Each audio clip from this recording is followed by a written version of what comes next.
This is the point, Stephen. You've got nothing against wind farms. You want climate action. You're all in for decarbonisation. Why on earth would we put wind farms in pristine bushland when so much of the country's been cleared?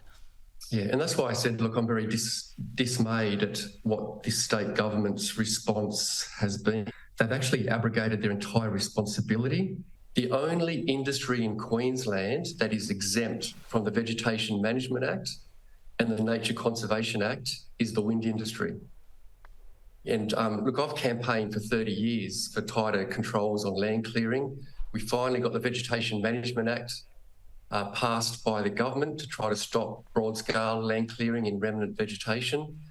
And then we get the wind farm coming in, being exempt from that very legislation that we've fought decades for.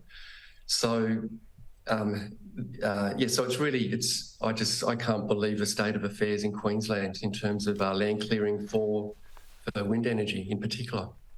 So let me play devil's advocate here, Stephen. The fact is there are roads gone in, and clearing spaces made to put the turbines up, but most of the bushland is left undisturbed. Is there an argument that the habitat itself is not completely diminished, is not destroyed? No, the habitat is completely diminished. To even contemplate carving up that country with 150 kilometres of brand new haulage roads, these aren't just little roads, these are 50-metre wide roads, up to 70-metre wide roads.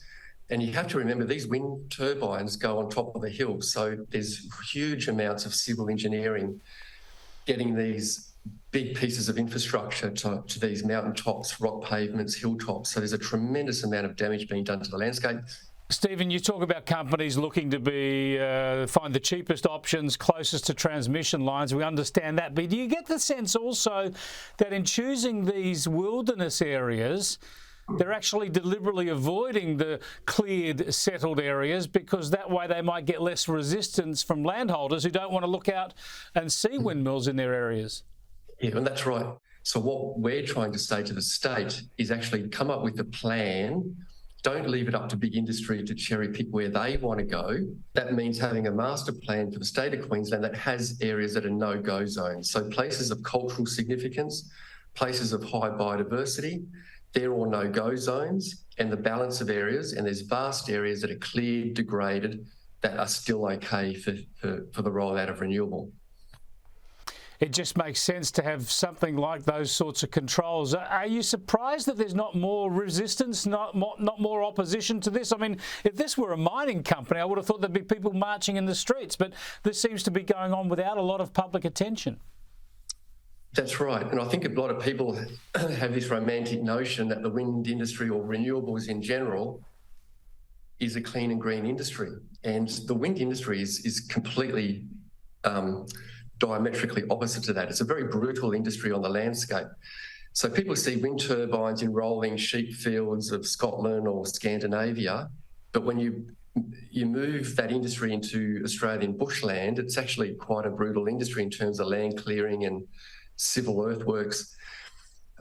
So people really need to understand that when they're fighting for climate action and they want renewable energy, there are serious consequences with renewables. I've been an environmental campaigner all my life. I've fought for forests that are far less significant than what I'm seeing destroyed right now. The Lotus Creek wind farm should never have been approved. It's a complete disaster. I've never seen so many koalas in my life, and that place should have been a national park decades ago as a Great Koala National Park. It's a complete farce, and what is happening is broad-scale devastation of high biodiverse habitat in this state because of the absence of any planning schemes and mechanisms. Stephen, thanks so much for opening our eyes to this issue. Yeah, no worries. Well, thanks, Chris. Thanks for having me.